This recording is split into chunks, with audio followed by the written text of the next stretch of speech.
Welcome in to Flag for Discussion, episode 21 for Thursday, August 28th. If you think it's a little weird that we're dropping in on your timeline, on your feed on a Thursday, you probably didn't listen to last week's episode, but that's all right. I'll forgive you.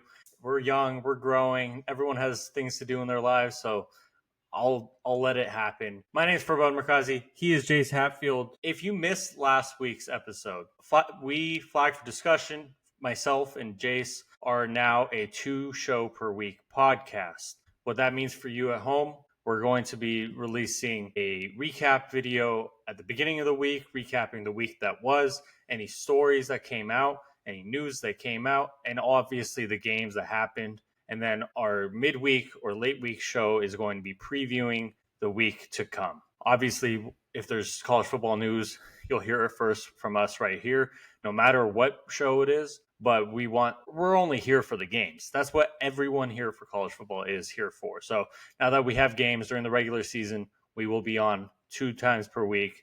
And I'm so excited about it. Today we have our picks show. There's some massive games in week 1. I'm personally stoked. For those at home, and Jace, I'll hand the ball off to you in a second. For those at home who may be interested in our show process, Jason and I don't script the show. We obviously have like a rundown or a topics list of things we want to hit, but I don't have a script of what I'm going to say. He doesn't have a script of what he's going to say.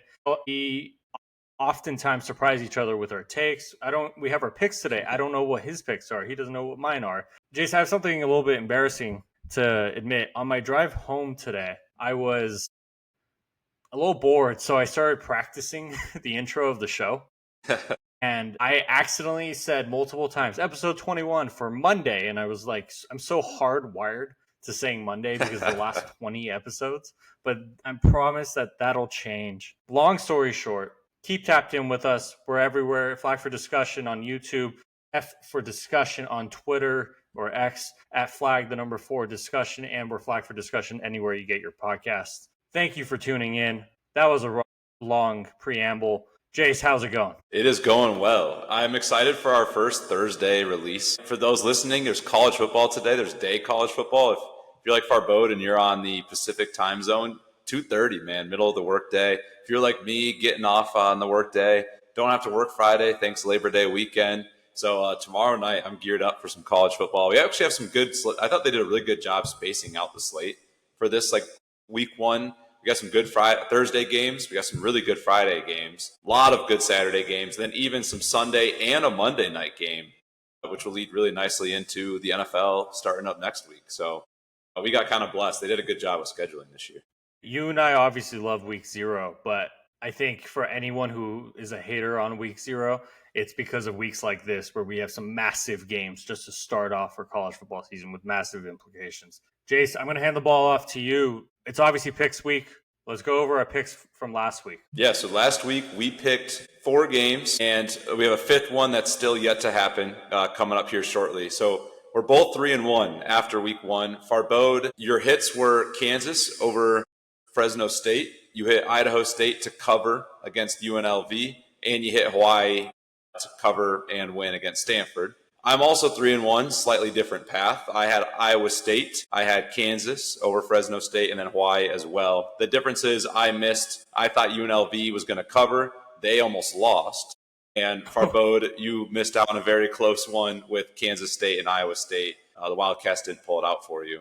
And then we're both on UCF to cover +6 against Boise State tonight, 5:30 Eastern. USF to cover against Boise State on ESPN, 5:30 Eastern. And then our parlay, Farbod and I, each week, we're going to do a picks parlay where we're going to give 4 legs that we like, and we're going to determine who are we going to pick this week, and then we're going to see how that goes. Last week, it has already not hit. We hit 2 legs, and then we missed out on our 3rd leg, which was the Kansas State, Iowa State over 49.5.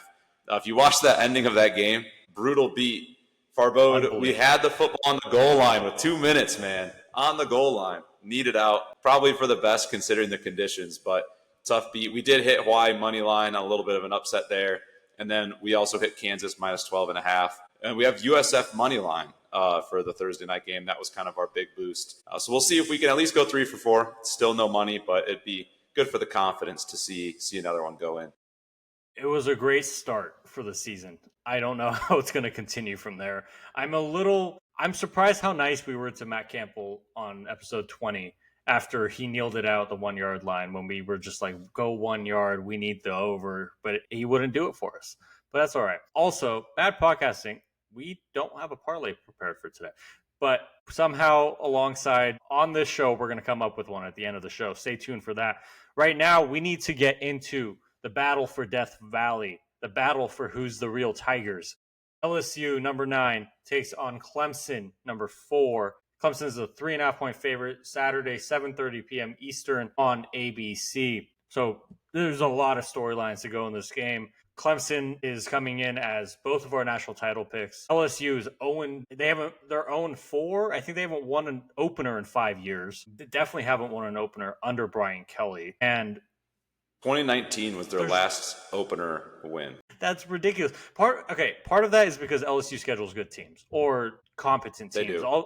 If they really wanted to break this streak, they can go schedule a much lower level team, which half the teams in the country do, and they would easily break the streak. But part of the reason is they schedule those. But there's a lot of ulterior storylines around this. You and I have covered it pretty heavily. Back in July, there were multiple storylines about Brian Kelly making everything in the LSU program about this game. Well, this game's here, Jace. Do you have keys to the game? What do you think is going to go down? What's required for LSU to win? What's required for Clemson to win? Yeah, I think for either team, both sides of the ball, the biggest question mark coming into this game is LSU's offensive line. They lost Will Campbell. It's probably the star of their O-line from last year.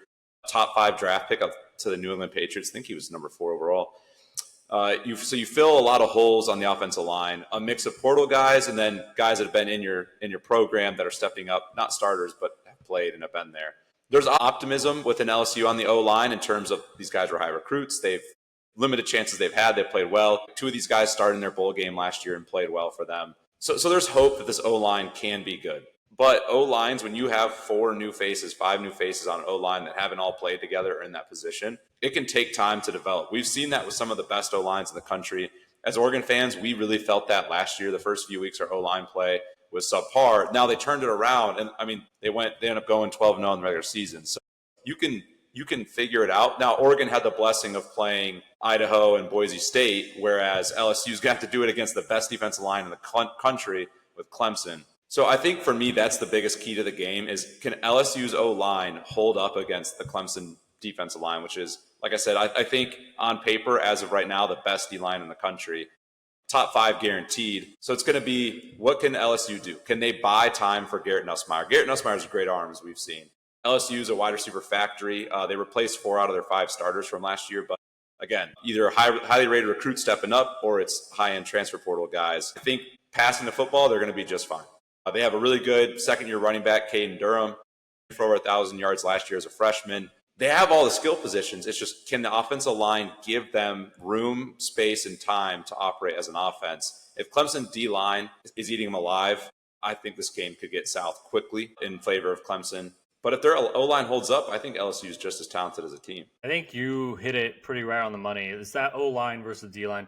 I'll say this. The O-line itself, it only worries me because it's game 1. I trust a program like LSU to get it right over time. I also think having a senior quarterback and talented players around them will allow them to gel they're not in a rush. Unfortunately, like you said, they play Clemson week 1. So it's a much different thing.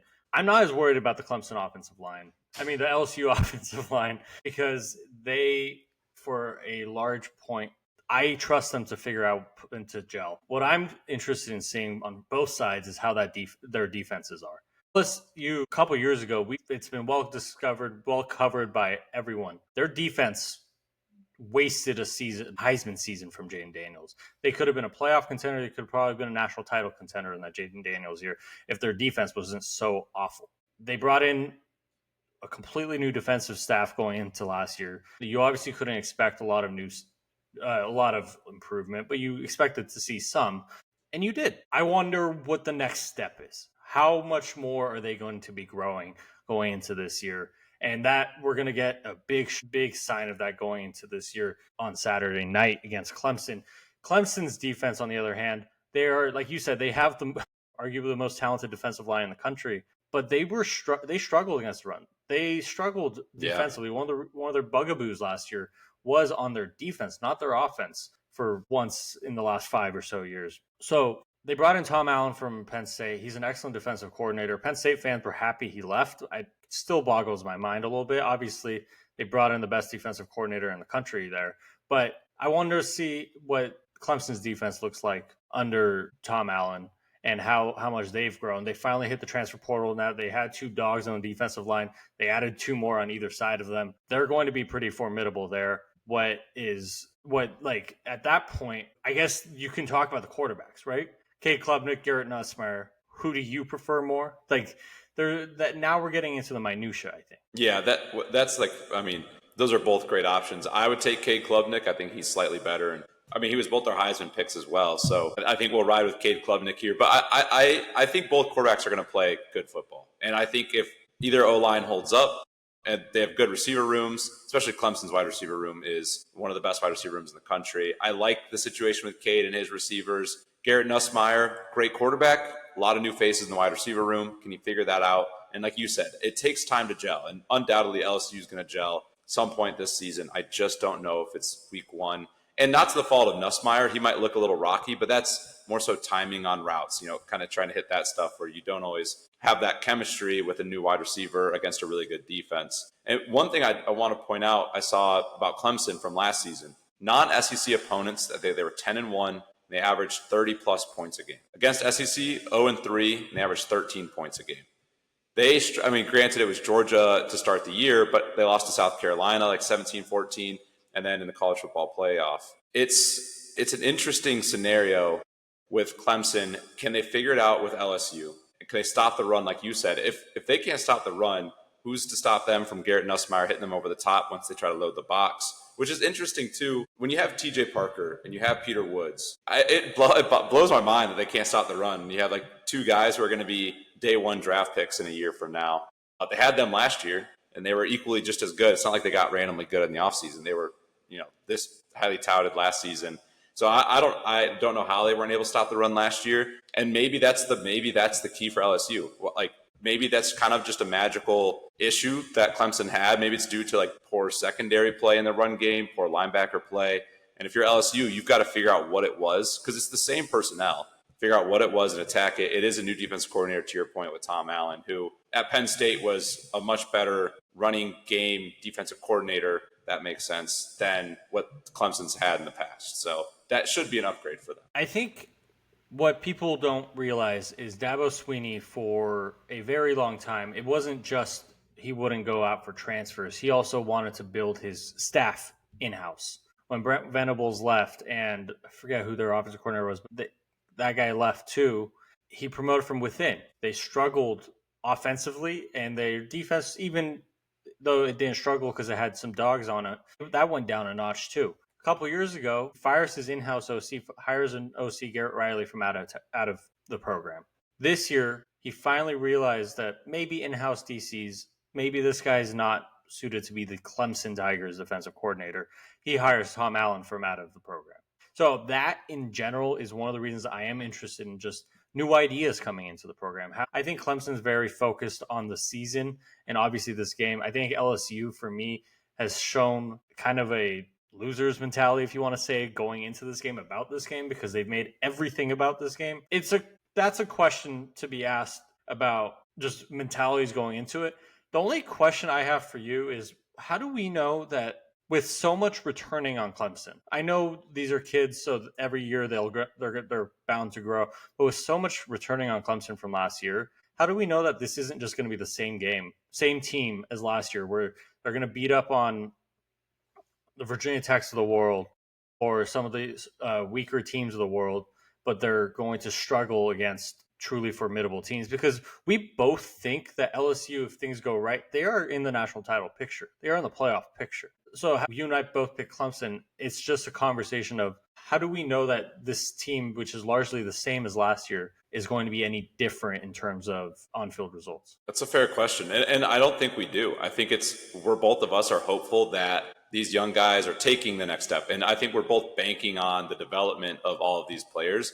And I think that's part of that is experience. Like you look at Kate Klubnik, he's gotten better every single year at Clemson. Now he's going to his final year. It's like, okay, let's get this thing going. You finally will have a wide receiver room that's Williams, Wesco, all healthy. Tyler Brown, I talked about, who's like 4th or 5th in the depth chart as my deep dark horse, guy that could break out. That Clemson's wide receiver room finally goes to like 5 deep now.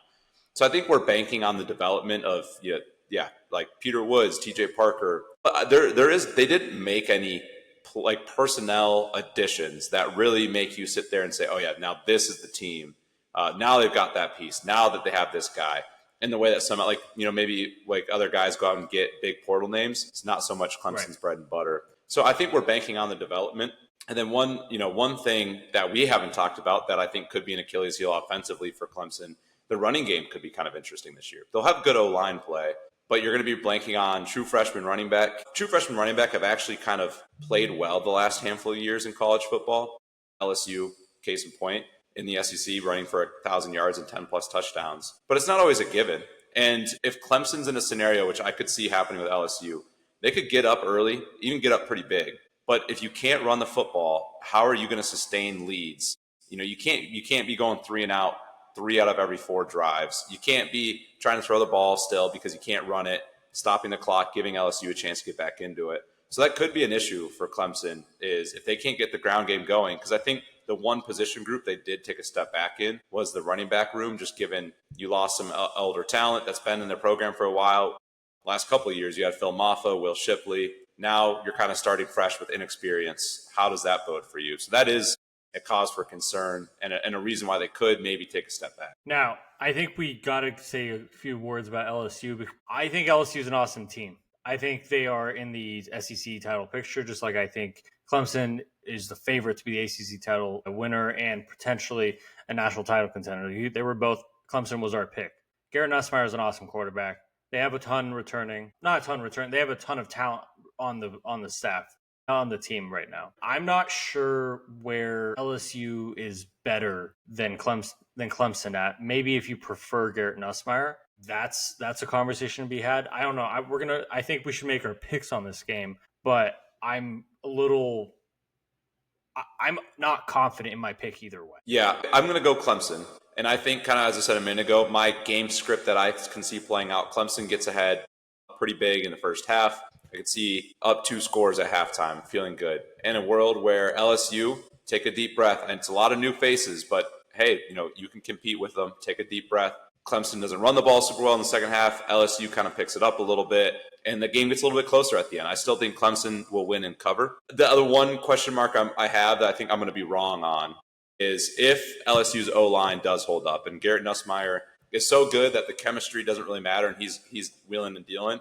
Clemson, I could see a world where Clemson struggles, and this thing just ends up being a shootout, which viewership perspective, that'd be a lot of fun. But as a guy who's picking Clemson to win this in the national championship, might be a little nerve-wracking. Yeah. LSU's lost every opener since 2019. They haven't won an opener under Brian Kelly. LSU's made everything about this game during the summer months. They put Clemson paw print on in their weight room. They're making sure everything that they do is focused on this one game in their facility. For that entire reason, I'm going to pick Clemson. And I think Clemson's going to win and cover. You said, and like I said, it sounds like I think if you listen to the last 10 minutes of the show, I've been down on Clemson. I'm just trying to convince myself not to be so high on them.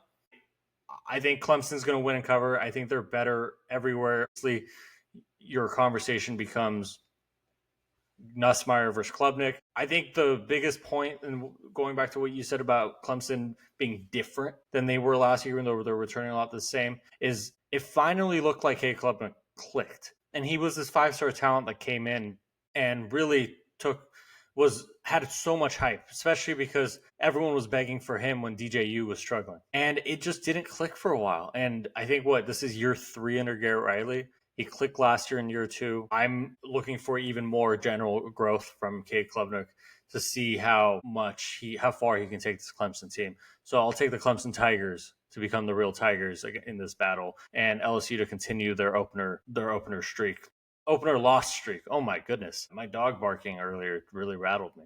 Unless you got anything else, I think we can move on to the next game. Yeah, somehow there's one bigger game than that even. Yes. Rematch of the Cotton Bowl from last season. Rematch of a playoff game from last season where Ohio State beat Texas. We got the number 1 Texas Longhorns at the number 3 Ohio State Buckeyes. Ohio State's a 1.5 point favorite. Saturday at noon Eastern on Fox. This is Big Noon Kickoff.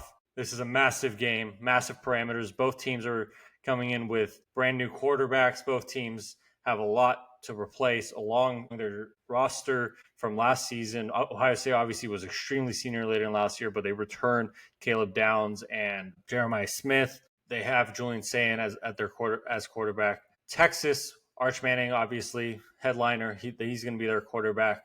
They're replacing a lot on their offensive line, but they have probably, I think if you list out the top 5 players in college football, these two teams you could make an argument for them to all have all of those between these two teams. What do we think this about is going to be an interesting game? Do you have game. a feel? I don't have much of a feel. Actually, the only feel I have, it kills me to say it, I think this game might be a lot uglier and low scoring than it's being hyped up to be. New quarterbacks, Julian Sayin, Arch Manning. I think both of them have unreal potential. I mean, they were high recruits out of high school, both kind of projected to be NFL quarterbacks one day. Neither of them have played much college football, especially at this kind of level, like a Texas at Ohio State level. Arch got a lot of like late game, not trick plays, but very much designed, scripted plays for him.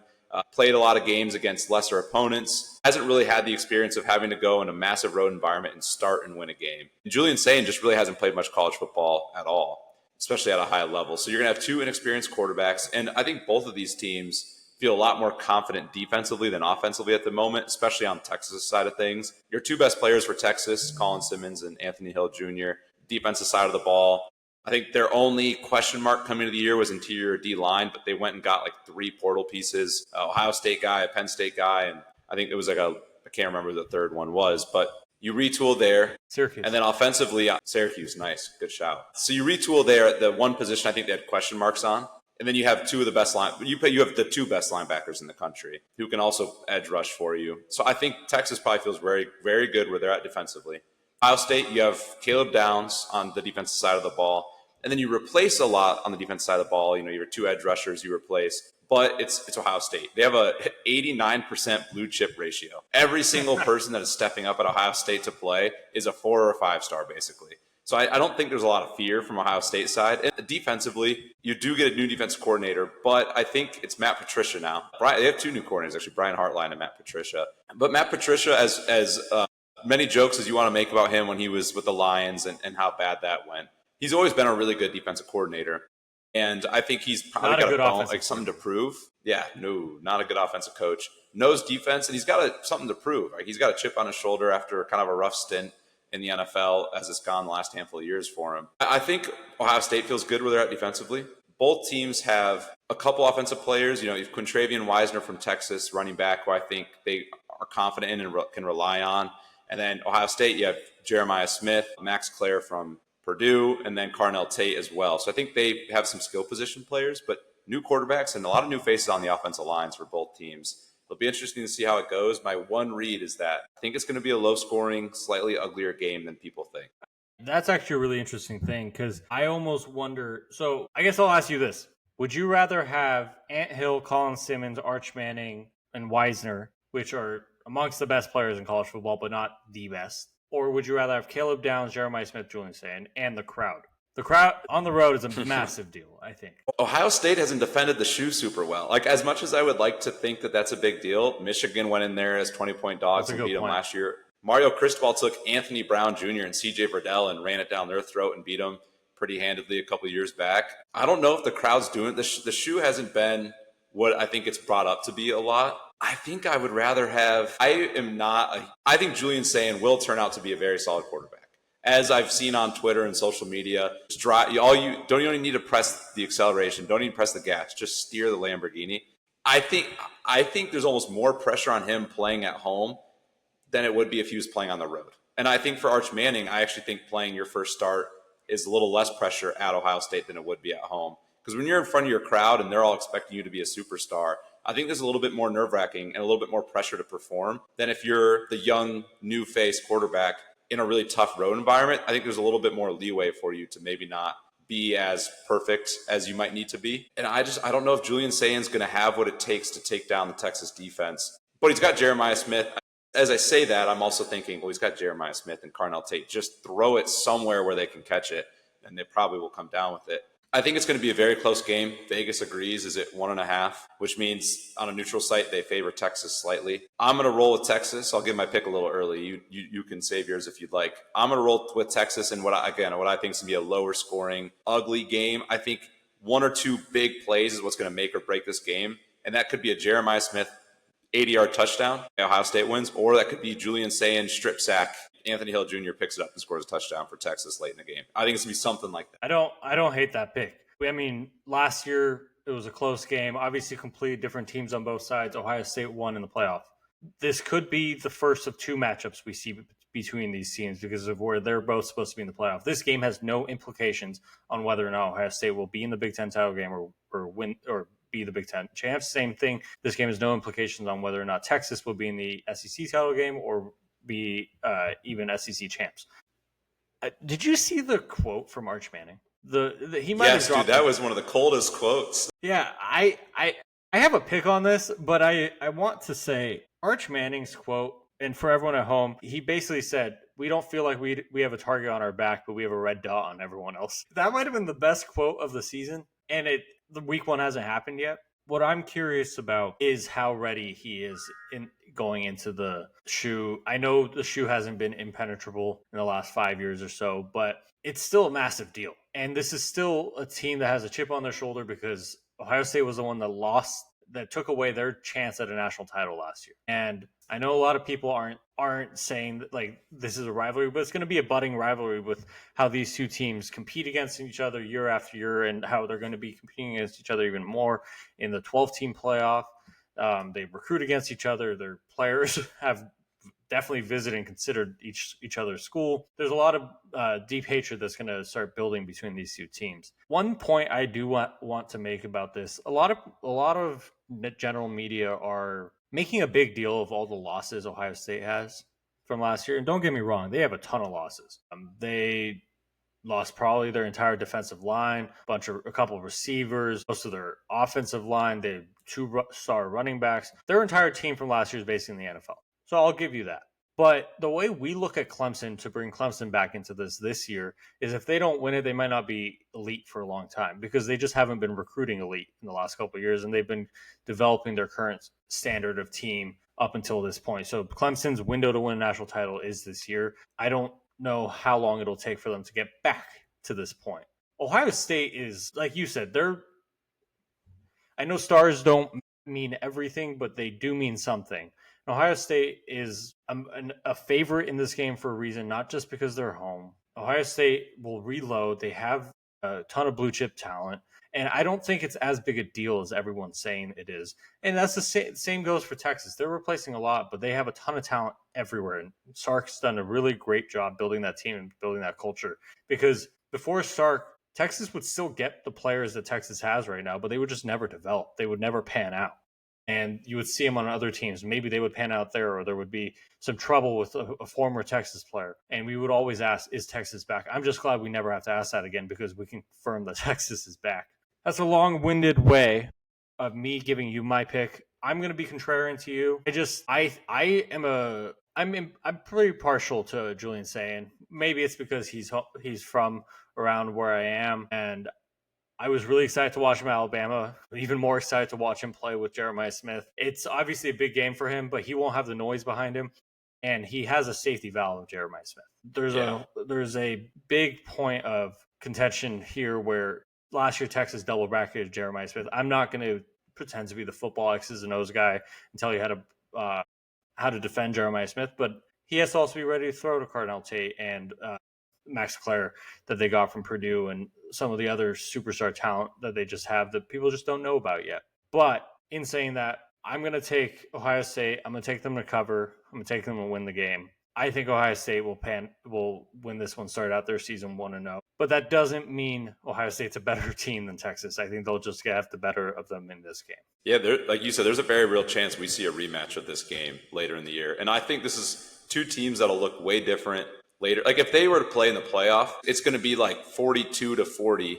I just think week one with young quarterbacks, new face, everything we've already talked about. I do think it's going to come down to Julian Sayin's going to be getting sacked, Colin Simmons on him. Can he get if he gets the screen off to Jeremiah Smith's gone. And Ohio State wins by 3 late in the game. Or it gets ripped out of his hands, falls backwards, and is picked up by Texas and is taken the other way, and Texas wins by 4. Like, to me, it's going to be one of those plays either way that's going to determine this game in like a 24-21. I believe the over-under, I wish I had written it down. I think when I saw earlier it was 47.5. Kind of low scoring for college football. And I think it's going to come down to just which quarterback or maybe which star player between Simmons and Hill or Jeremiah Smith, who's going to make that key big play late in the game that's going to win it for their team. So one of those guys, one of those 3 or 4 big names we've talked about is going to step up. I think if you're Arch and Julian Sayin, you don't need to be a hero. And I can guarantee you their coaches are telling them, you do not need to be a hero today.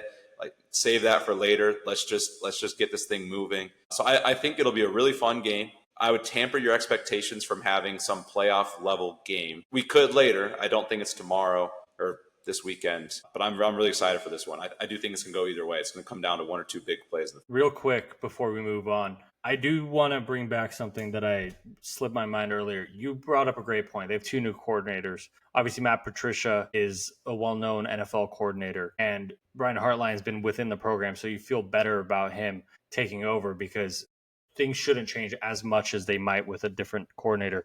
But you also lost Chip Kelly and Jim Knowles. You lost possibly the 2 best coordinators in college football last year. A lot of brain power and football experience are gone. If there is a hiccup for Ohio State, it's because these guys, just like the players, aren't ready to meet every challenge head on week 1. Not that that won't change because you expect these guys are brilliant football coaches. They wouldn't be in their positions if they weren't. But just to start out, that's what it feels like might be the bump in the road and maybe make it an ugly game like you've been saying.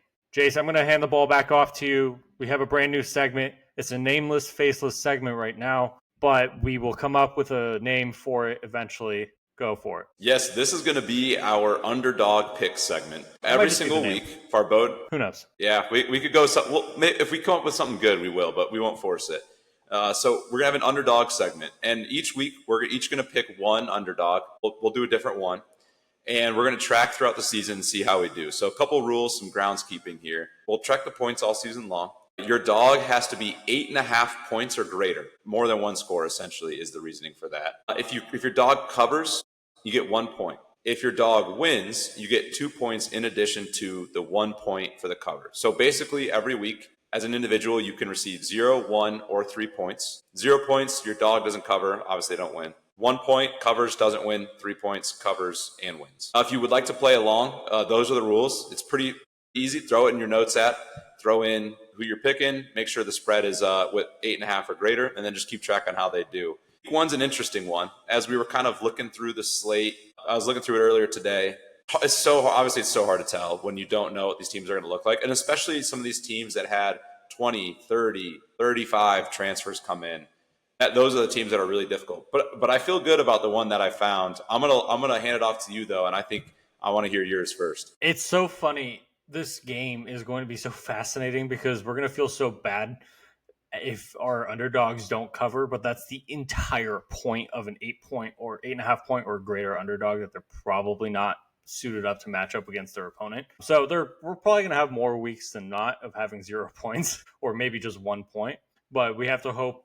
Like, I was wondering, what should the strategy be? Just go for a bunch of teams that can cover, but probably won't win the game, or go for the gusto and try to go for like the upset alerts and hope that one team's not only going to cover, they're going to also win the game. My dog for this week, Syracuse, Tennessee. They're playing on neutral site. Tennessee's a 14-point favorite. You know how I feel about big spreads.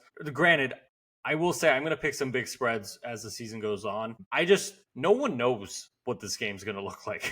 Like, you ask anybody, if anyone gives you an actual idea of what this game's going to look like, they're lying. They're wrong. Tennessee obviously had the whole Nico situation. They brought in Joey Aguilar in basically a trade with UCLA. Joey Aguilar went to App State. He's a bit of a gunslinger. He's going to be able to make some great plays, but he's also going to throw the ball in some precarious situations, some precarious places in this game and throughout the season.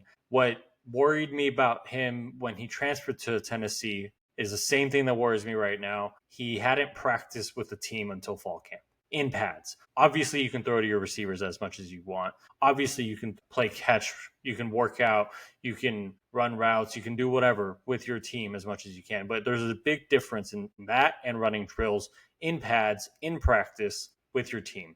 The Syracuse team, on the other hand, they brought in Steve Angeli, replacing Kyle McCord. Steve Angeli from Notre Dame, he's just named their starter. Fran Brown's one of those coaches that, like, we still don't have a ton on yet, especially because we don't know a ton about him. But I think his couple years at Syracuse already with McCord have been pretty exciting.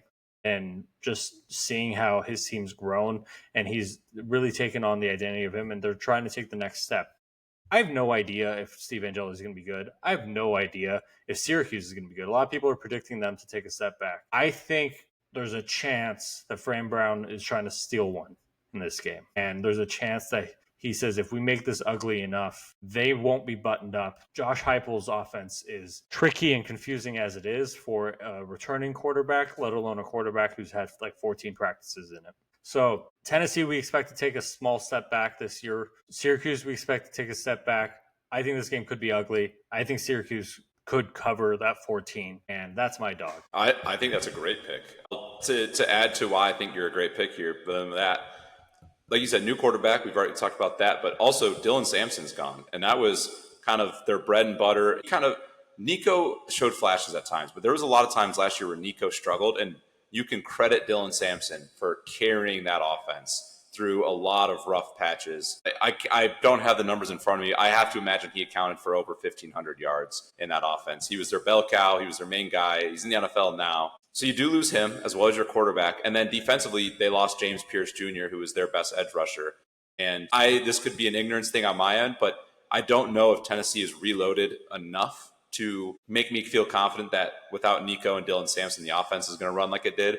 And their defense was almost so magical last year. You lose a couple edge rushers, you lose a couple guys in the secondary. Are they going to be able to recapture that magic for how good that defense was? I like you said, early season, when you're trying to pick a big dog, finding a game that could be ugly, finding a game where you have a lot of question marks about the favorite, and you kind of know that the underdog's coach is like, I want to get this one. I'm going to do whatever. I'm going to plot all the stops. There's no tape on Steve Angeli. If you're Tennessee, I almost said Heupel in Tennessee and almost count Houston. If you're Tennessee, there's no game film really on Steve Angeli, but he's a great quarterback. So you don't really know what you're going to get from him or out of him. And so you don't really know what the game plan is going to be. He could come out and run it 28 times, or he could come out and they could throw 40 yards downfield every time. I like that pick. And that's also going to be an exciting game. Andy and Ari said this, and I loved it. And Ari said, within the first 20 minutes of that game, I guarantee you we will know the outcome of it. It's either going to be Tennessee's going to be up 21-0 5 minutes in, or it's going to be 7-0 Syracuse, and Tennessee's going to look in trouble. That's exactly right. I think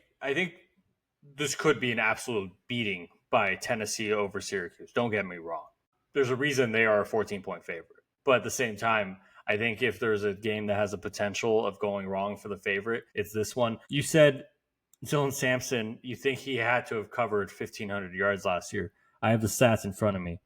58 attempts for 1,491 yards on the ground, 22 rushing touchdowns, and he added 143 receiving yards. I mean, man, like, that's a big loss. 1,622 plus touchdowns. Yeah, something like that. You're absolutely right. That's a big loss right there. Why don't you give me your dog? I feel good about this one, and I'm excited for this game. I've got Toledo, 9.5-point dogs over Kentucky. It's going to be in Kentucky, but I like where Toledo's at. They bring back 2 all-MAC wide receivers, and you bring back your, I say star quarterback, your MAC star quarterback in Tucker Gleason. threw for just shy of 3,000 yards and 24 touchdowns last season. That's going to be a really healthy trio. A lot of coaching continuity. Toledo's kind of been on the up the last couple of years. And they're one of those teams that they don't make a whole lot of mistakes in terms of turning it over and also like penalties. A team like Kentucky with so they had a three-way QB battle this offseason, and not in an Ohio State way where it's like, which 5-star am I going to roll with? I think this was much more of like, who's going to mess up less? And they went with an interesting pick. They went with Zach Calzada, fifth-year guy. I think his sixth year of actually being in college. His first couple of years at Texas A&M. And then he went back to, not back like he didn't ever exist there, but kind of took a step back and went to Incarnate Word, where Cam Ward went. But Cam Ward went the opposite way. Started there and went up, not backwards there. So it'll be an interesting – so Zach Calzada balled out there. Like his stats look great, but he also had games where he would throw – for 45% completion percentage and 3 picks in playing teams like a Villanova and stuff like that. So I just don't know if I like the spot he's in to come out week 1, never played with this team, hasn't played FBS football since like 2022 or 21 when he was at Texas A&M last. And I like where Toledo's at. I'm not a big Mark Stoops believer either. And I just think all it takes is a Calzada turnover or 2 and Toledo to take care of the football, and Kentucky's going to find themselves in trouble. But similarly, sometimes you just have an SEC school versus a MAC school. The trenches just sometimes, like even an SEC 3-star is just going to plow through a Toledo-type offensive line. That can easily happen. So there's a world where it's just the trenches just never get going for Toledo and they can't figure it out. But there's a world where I think Toledo's a more fundamentally sound and well-coached team, which is kind of what led to this decision. If that happens, where's Mark Stoops? Because going into this year, what was his buyout again? Massive, just like every SEC coaches. But Mark Stoops, if you remember when Mike Elko got hired, the news initially came out that Texas A&M was hiring Mark Stoops from Kentucky, and there was immediate backlash from the A&M boosters and fans, which ended up pushing them back. And then Mark Stoops came back to Kentucky acting like everything's okay. And let's just say, before he did that, he had pretty benefit of the doubt, pretty good benefit of the doubt with his team. They weren't expected to ever win the SEC. They were expected to go some years 8 wins, some years 9, in their best years 10 wins if they can in the SEC, but probably even out around the 4 to 6 to 7 mark year after year. I just checked their win total. Their win total projected in Vegas right now is 4.5. If they don't win this game, and you could automatically take the under. I don't know where Mark Stoops is next year. At some point, even if you're Kentucky, like your fans have had enough, and the benefit of the doubt's gone. Yeah. So here's the buyout situation he's in. So if fired, they owe him 75% of the remaining value of his contract, which if it was to be after this season, that would be $37.5 million due within 60 days of the official firing.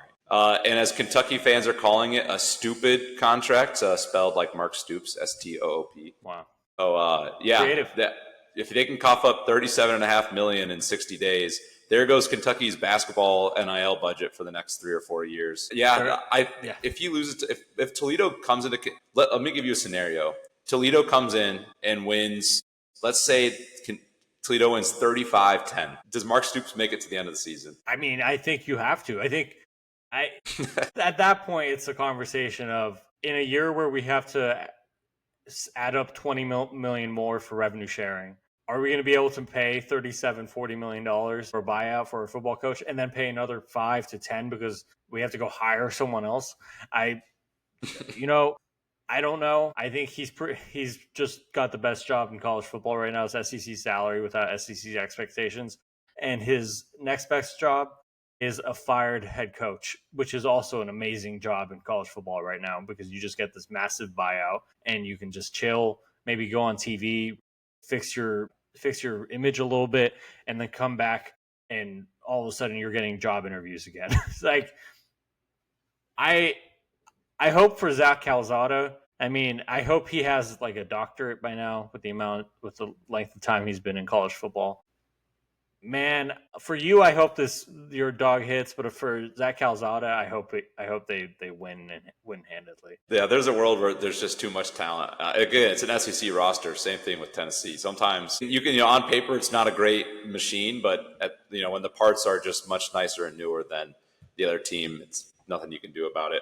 But that is why they're underdogs, and let's see if we can start the year off hot. I hope so. I think equally likely, as hard as it can be to tell if a dog if they're any good or not, it's also like the books probably don't have as much intel on how good the favorites are going to be. So it's also a good time to try and pick a crazy one. We did consider taking like one of those, like Long Island University against Florida. I think they were like, Florida was minus like 48.5 or just, I was like, Yeah.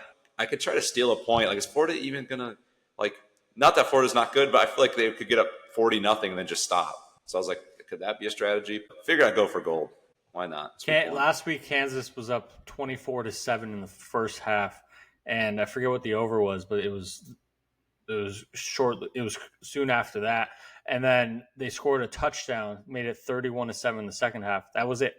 And obviously, Fresno State's better than Wagner that they're playing this week, but they're 46.5-point favorites. If they put up 60 points and Wagner puts up 3, good for them. I'm not touching that. Yeah, too risky. Also, just not as much fun because I was like, when I was looking through the dogs, like I also want to watch a game or pick a dog I'd actually care to watch.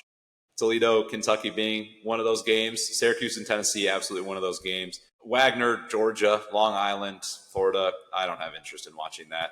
So that was also part of the decision. All right, let's do our pick 'em. So we'll give you 5 games every week. We've gone over a couple of them already.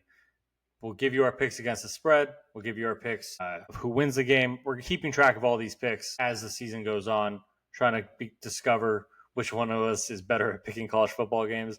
I actually, before we get into this, I never asked you how your picks were last year. Like, obviously, we didn't keep track of it last year, but were you solid at this, or was it more of a crapshoot? I came out positive on the DraftKings stat sheet for college football. So that part was positive. I did not track, but I think I was fairly solid. I think I had a pretty decent year last year picking college football. I don't know if you kept track of yours or not, but if you did, I'm curious. I didn't keep track of it, but at work it became a running joke with one of my coworkers and I, because every game he asked me if I have a feel on it. I told him one thing, and always the other thing would happen.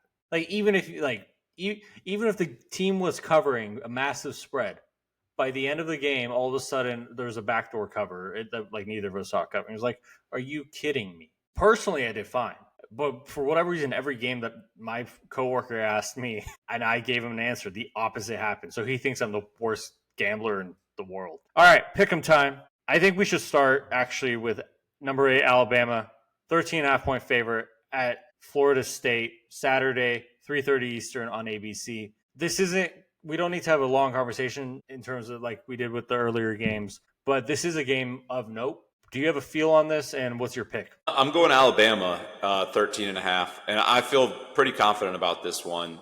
I think Alabama's chip on their shoulder. I think they're hungry to prove the country wrong, prove the doubters wrong. Florida State, a lot of new faces. We'll see how that portal works out for them. I don't think it's going to work out week 1 against Alabama. I'm rolling with the Crimson Tide. I don't think Florida State is going to be as bad as last year. They brought in 2 new coordinators. Gus Malzahn. I hope not, too. Gus Malzahn came in. Tony White from Nebraska came in. They brought in really solid, competent coordinators. They brought in Thomas Castellanos, who at the beginning of this, in the middle of this offseason, basically came out and threw shots at Alabama, saying they don't have Saban there to save them anymore. He's excited to play Alabama. This past week, I heard on another podcast that Castellanos said, our defense is going to be the best defense I play all year with Tony White. And I was like, dude, like you gotta know when to stop. They could be much better. Like they could go 8-4. They can go 9-3. I don't think they're going back to 13-0 this year. I don't think you can conceivably fix the mess that there was last year. And for anyone who's saying, well, look at what they did a couple years ago, all their transfer evaluations and recruits came in and went 13-0. Yeah, look at what they did last year. All their transfer evaluations and recruits to replace those guys came in and went 2-10 or whatever. So they can go 2 ways. If they go 8-4, probably a successful year for Mike Norvell this year. I just can't imagine a world in the SEC across the media that Kalen DeBoer in year 2 loses this game 1 after Florida State's season last year. and 2, doesn't even cover. I'm picking Alabama to win and cover this game as well. I'm going to interject our segment real quick for a question for you. Toledo beats Kentucky, Florida State beats Alabama. Who's under more fire? And I think I have my answer, but under more fire is going to be Kalen DeBoer. I mean, I would agree. I don't think Paul Feinbaum is going to lead his show with Mark Stoops losing to Toledo.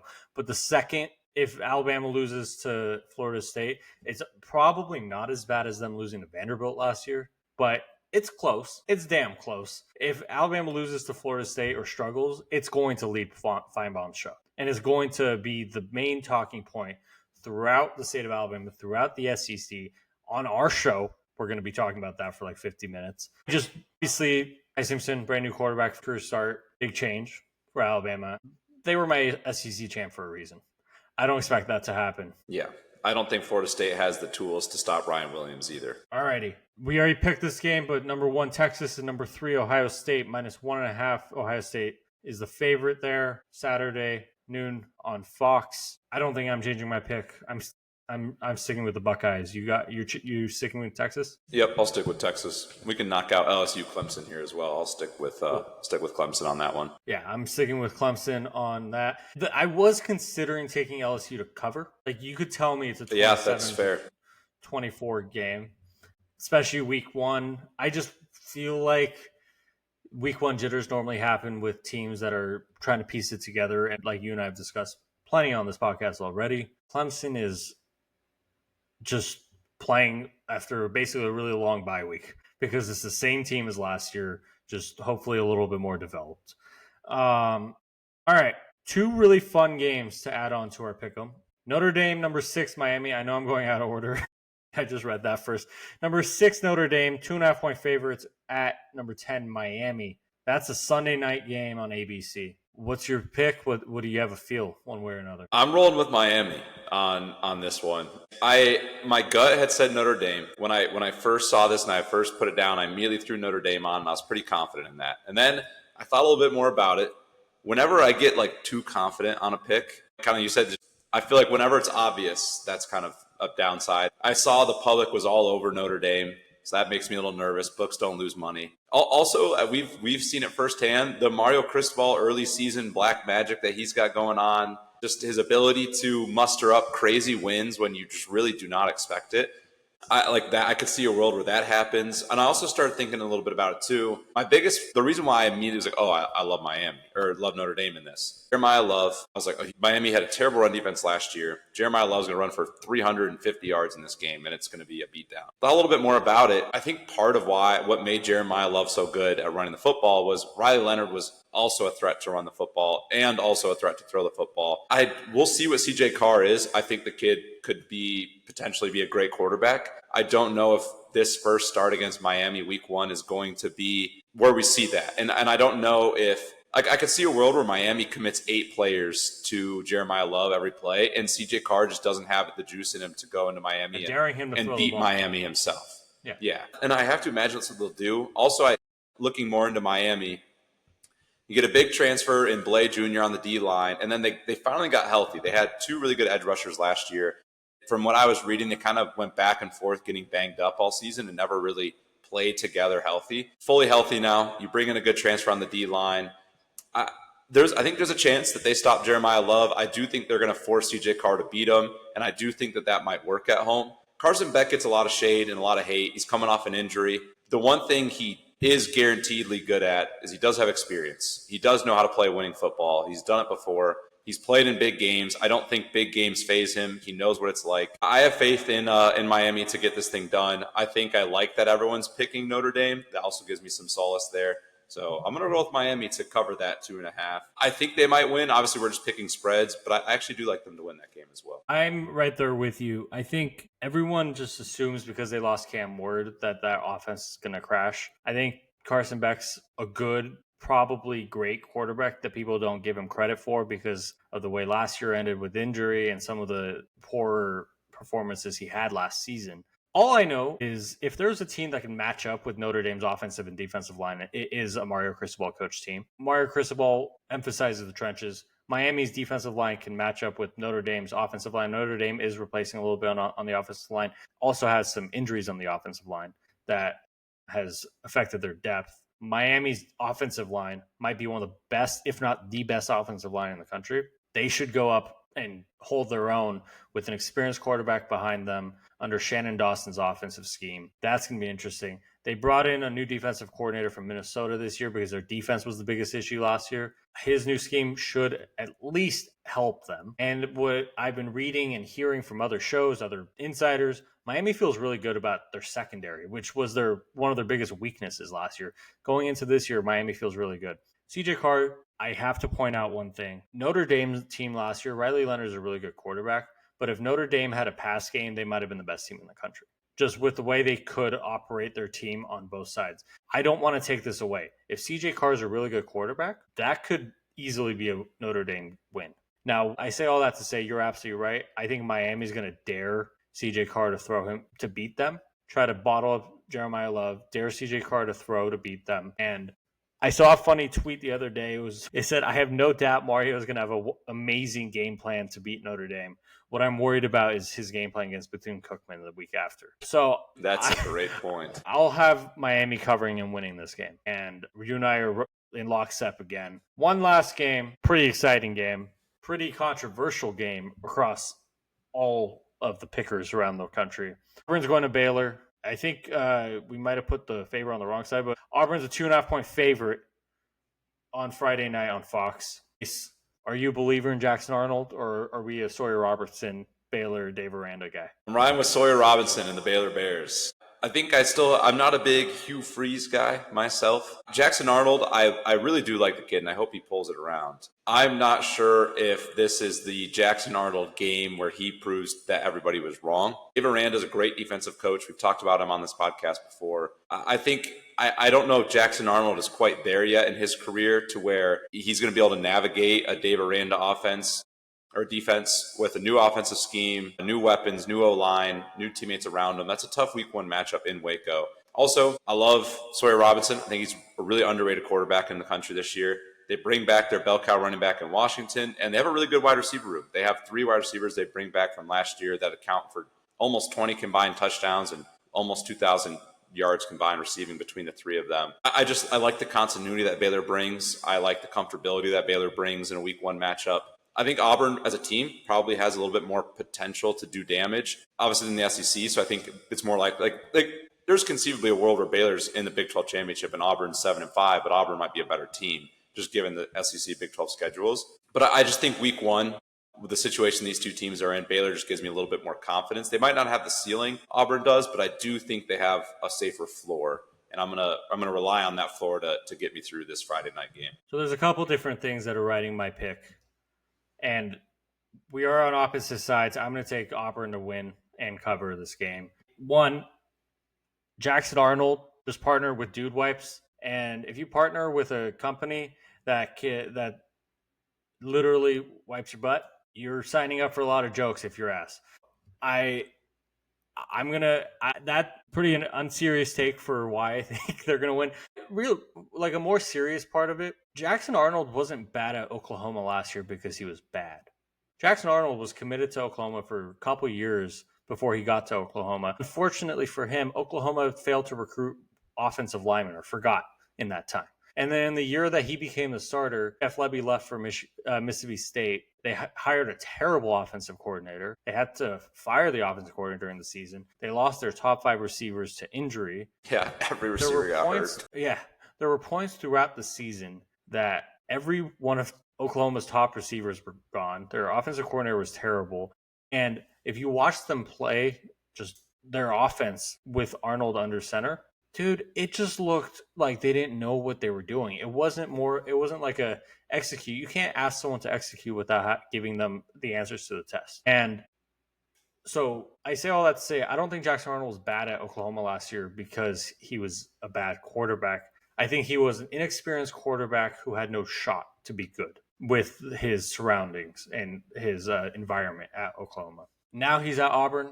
He's got an offensive coach. His scheme is the head coach's scheme, and a scheme that has been successful in the SEC and around the country for the last several years. I'm not entirely sure that Auburn's going to be this juggernaut that some people around the media are predicting, but I still think this is a game that would come down to who has the athletic edge, if that makes sense. Who has that extra gear? I think this is a game that could be close, and it's a Cam Coleman breakaway that makes it a 24-14 game. That makes it like suddenly like it's gonna be close, it's gonna be a dogfight. Dave Aranda's defense is doing like what you said to Jackson Arnold, but all of a sudden Auburn breaks away, and then at that point there's no catching up. I really like Jake Spavital, the Baylor offensive coordinator. I really like Sawyer Robertson. I'm really high on Baylor's offense this year, and they clicked towards the end of last year. So I expect them to click this year. I just think Auburn has more potential to break away in this game, and I'm going to pick Auburn to win and cover. Yeah, my biggest fear of why Baylor might not cover is kind of what you were saying.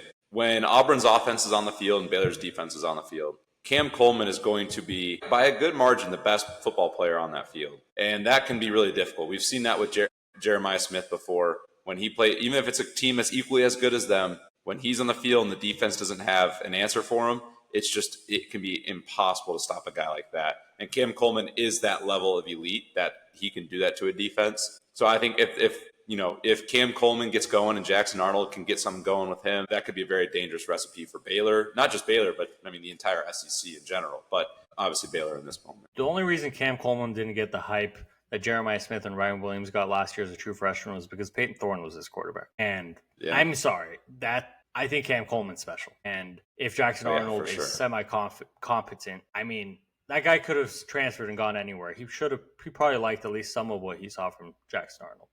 Do you want to lead us in our week one parlay conversation? I think we can come up with a quick parlay on the fly. Yeah, I was gonna say let's build it together here. I threw down earlier today when I was researching all this stuff before I had a chance to talk to Farbode. I did throw down what is that, 8 or 9? I just went through bets that I liked for the weekend. It was like 8 or 9, so we can pick from those, or we can add additional ones if you want to get scrolling while I'm talking about it here. So real quick, recapping last week, we took the L on our 4-legger. So far, we're 2 for 3 in the legs. The one still to figure out is USF money line. If that wins, it went 3 for 4. Devastating loss on the overbeat at the Farmageddon from the goal line. If it doesn't, it's a little bit easier to stomach because it goes 2 for 4. I'll run down the picks that I like while you look here. So some picks that I threw down that I liked, and we'll organize them into the actual final parlay. But Jacksonville State plus 20.5.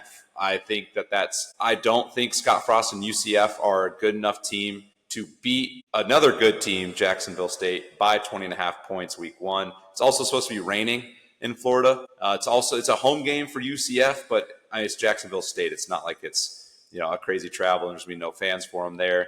Main game, I think these teams are more equally matched than it might lead on based on the conferences that they're in. I thought 20.5 points was a lot there. Second one that I liked is Justin Jolly, NC State tight end for an anytime touchdown. That's actually also an interesting game that I thought about as an upset pick because they're playing East Carolina. They go to NC State. I actually like both those teams. I think those are two teams with good offenses and a lot of question marks on defense. That'll be a high-scoring game. Whenever I feel like there's a team, the better team in a high-scoring game, give me their best player to score a touchdown.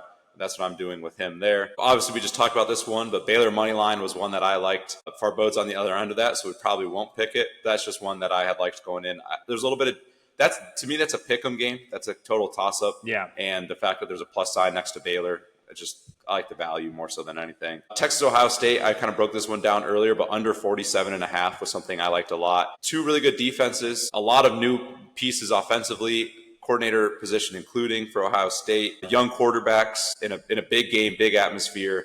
Sometimes that can it can be hard to play your best football with all that much pressure. So I like the under there, especially considering 3 of the 4 best players in that game played defense. Next one, Cade Klubnik, 3+ passing touchdowns. That game could easily get into a shootout, in which case I really like that. That was also plus 150, which I enjoyed. But also, as I mentioned, Clemson doesn't have much of a run game at the moment. Maybe this true freshman comes out and just completely proves me wrong. But I feel like if Clemson's getting in the end zone, it's going to be through Cade Klubnik and his star wide receivers. So I liked him at plus 150 for 3+ touchdowns. Yeah. I got the Beavers. 3 left. I'll go through them quick. Oregon State minus 1.5. I liked that. Let me try to remember who they're playing. I think Idaho? No. Playing Cal. They're playing Cal, right? They're playing Cal.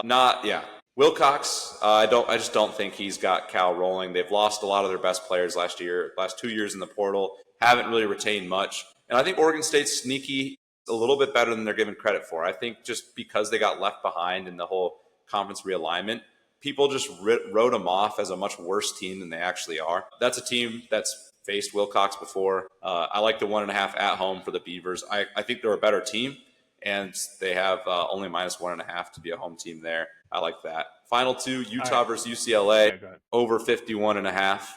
Shootout, exciting game. I think UCLA is going to want to show off Nico and really get Nico rolling. I think they're going to try and score a lot of points and really focus on that. Utah, similarly, I think new OC, Evan Dampierre's there. Finally healthy on offense. I feel like this is a team that's running back room, quarterback room, O-line, everything has seemingly gone wrong for them in terms of injuries. I think they've had a sloppy offense the last season, even going into the season before. Two teams, I think, that want to show off their new weapons offensively, new coordinator. I think that's going to be a high-scoring game. And then finally, TCU -3.5 on Monday night against North Carolina. North Carolina starting a group of 5 lower level quarterback. I think TCU is a really good team. UNC's got a lot of roster turnover. Everything going on with Bill Belichick, I don't know if that's been more of a distraction than it has been like football development. But at the end of the day, it's Bill Belichick. He does know football. I just like TCU in that game. Josh Hoover, I think, is by far the best player in that football game, followed by Bud Clark, their safety, followed by another TCU player.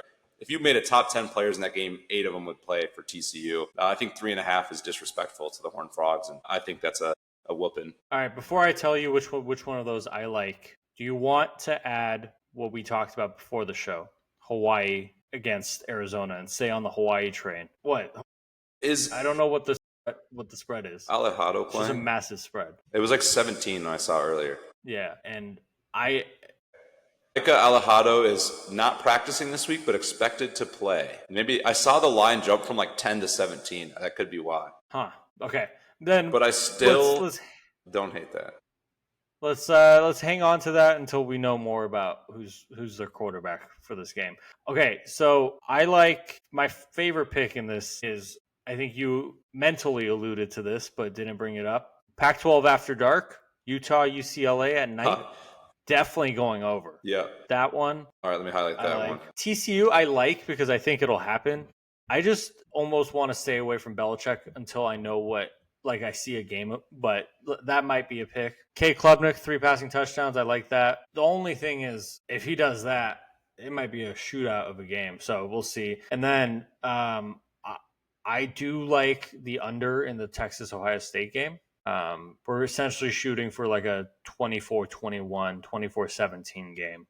If you want to add one more, you can either add TCU or Oregon State, but feel free to add whichever one of those. Ooh, I like the TCU. The only thing about that one is then you have to wait until Monday night if you're like sitting on this thing. And we've been doing that with the UCF. UCF one's already lost, but it would have been annoying to sit there and wait for it. Yeah. TCU -3.5 or Beavers -1.5. What do you feel? I would love to see Oregon State start out 1-0. I'll take let's put Oregon the Beavers State, in there. Malik Murphy at quarterback, first of all. 1-0 against Cal, another Pac-12 former matchup. I don't know if everyone at home has realized how much we love college football. We are talking about some crazy games. And we've already broken down the biggest games of the week, and we still have juice to keep going. Do you want to break down our parlay for this week, and then we'll wrap it up? All right, the official flag for discussion week 1 parlay. 4 legs, under 47.5 in Texas versus Ohio State. Cade Klubnik for 3+ passing touchdowns. The Oregon State Beavers -1.5 over Cal. And Utah versus UCLA, the old Pac-12 after dark, over 51.5. I'm really happy you brought that up because that means they'll probably both score over 51 points. I'll see if I can throw this in fast enough to get us some realistic odds while you wrap us up here. Yes, I will. For everyone at home, if you made it this far, we sincerely appreciate you. This is our first foray, if that's a correct word, into doing 2 shows per week. We might be a little bit extra tired or raggedy on our second show because we are doing it after work, but that's how much we love doing this podcast, how much we love talking about college football, and how much we're looking forward to week after week. Obviously, keep it with us. Flag for Discussion YouTube. Flag for Discussion, wherever you get your podcasts, Apple Podcasts, Spotify, Amazon Music, wherever you get your podcasts. I personally use the first two. I never really struggle to find it. But if you want to also check us out on TikTok, we're there at flag, the number 4, discussion. We're on Twitter at F4Discussion. I promise you, not only have we been getting more active, we're going to get even more and more active. Jace, did I stall long enough for you to tell us our odds? You did. That was perfect timing. Plus 1382 with no boost. DraftKings, I just saw as a bunch of boost. I wasn't going to sift through them. No boost, plus 1382. $5 bet will pay out $74.12. Maybe Farbo and I are eating free Chipotle next week. We'll find out. Hey, you and I could use double chicken. Add the guac. Add the guac. Yeah, if you win that parlay, we got to keep doing that. Then we'll just adding $5 to it every week at that point. Just one bet could win us the week. Yeah. All right. That's all from our preview show for week 1. Make sure you sit down with a cold beer. I'm working, so someone do it for me. I hope you enjoy week 1. We'll see you right back here Monday morning for our recap show of week 1. From Jace, from me, for both, it's been Flag for Discussion, episode 21. Enjoy week 1, folks.